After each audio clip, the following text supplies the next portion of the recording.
earlier this year, they attacked Eritrea and Zimbabwe, who they did not invite, and pretend that the U.S. has honorable, helpful plans for Africa.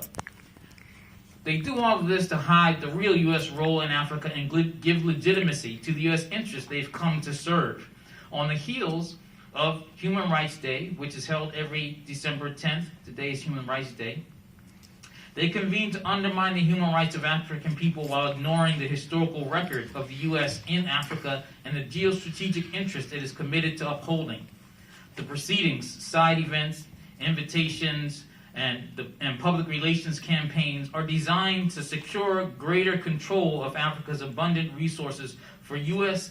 national interests and the interests of international finance capital. The U.S. claims that this summit will, quote, demonstrate the United States' enduring commitment to Africa and will underscore the importance of U.S.-Africa relations and increased cooperation on shared global priorities, end quote. The Black Alliance for Peace steps forward to expose such statements as disingenuous lies meant to cover up the United States' malicious intentions. Historically, the United States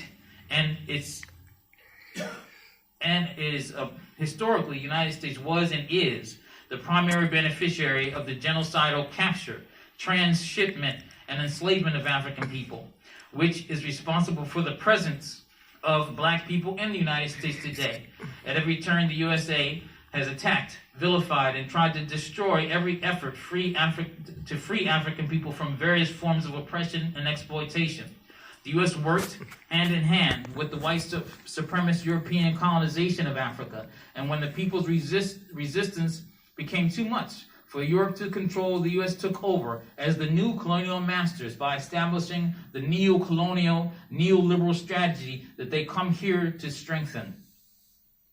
Since the end of World War II, both the Democrats and Republicans have engaged in a vicious process of destabilizing African liberation movements and undermining African sovereignty. Democratically elected leaders such as Patrice Lumumba of the Congo were assassinated by the CIA. Kwame Nkrumah of Ghana was overthrown in a CIA-orchestrated coup. These are only two of many who fell victim to U.S. government meddling. The U.S. waged a proxy war in the Congo with the assistance, which you just heard my brother Maurice talk about. Proxy war in the Congo with the assistance of Uganda and Rwanda, and in Somalia and Ethiopia from 2006 to 2009, followed by sustained drone attacks of Somalia under the guise of fighting extremists. The U.S.-led NATO war demolished Libya, murdered Muammar Gaddafi, and killed thousands of Libyan citizens who they claimed to be protecting. The need to understand and make the connection between what happens in Africa and what happens to black people in the United States is paramount. The same forces that killed Gaddafi also killed Malcolm X, Martin Luther King, and Fred Hampton. The same U.S. intelligence agencies that overthrew the governments in Africa destroyed civil rights organizations like the Student Nonviolent Coordinating Committee and black power organizations like the Black Panther Party. When we see these links, we can see the U.S. African Leaders Summit is about U.S. domination of black and African people everywhere. Today, the U.S. Africa Command, AFRICOM, partners with 53 of the 54 countries on the continent of Africa, for the sole purpose of robbing Africa of its resources and exploiting the labor of the African masses. In one form or another, hegemony of Africa has been the policy of the USA for centuries, and there is no reason to believe that these policies and practices will change as a result of this farcical U.S. African Leaders Summit.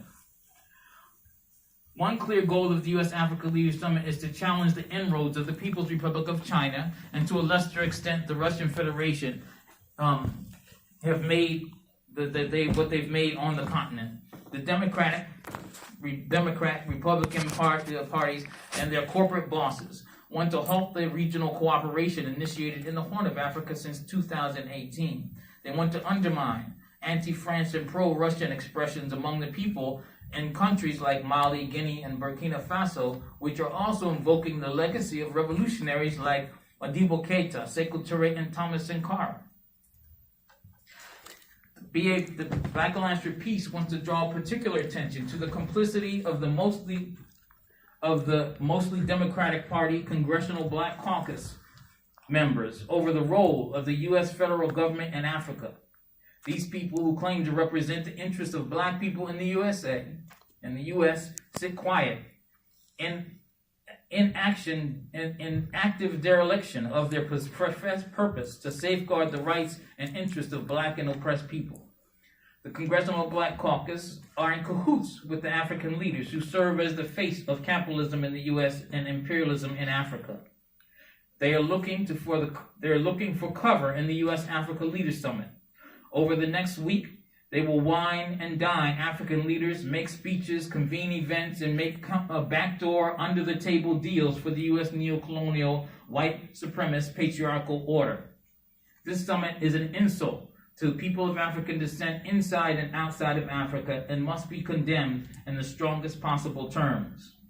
In contrast, the Black Alliance for Peace is holding an anti-imperialist week of action. We have a table out there where there's information about it and other positions. We also have a statement that we devised about the summit, and it's out on the table. The week of action is to raise awareness about related to the real issues that must be addressed about U.S.-Africa relations. We do not seek a place at the table and believe that the table should be turned over. The Black Alliance for Peace calls for the dismantling of NATO, AFRICOM, and all imperialist structures. Africa and the rest of the world cannot be free until all peoples are able to realize the right of sovereignty and the right to live free of domination. We call all progressive and peace-loving people to join us in an uncompromising anti-capitalist, anti-imperialist, anti-white supremacist, and anti-patriarchal movement for change. This is our urgent plea. If not us, who? If not now, when? The Black Alliance for Peace demands are the complete withdrawal of U.S. forces from Africa, the closure of U.S. bases throughout the world, and the Congressional Black Caucus to oppose the U.S. Africa Command and conduct hearings on AFRICOM's impact on the African continent with the full participation of members of U.S. and African civil society. We ask that you join us in this anti-imperialist week of action. Thank you. No compromise, no retreat. Black Alliance for Peace.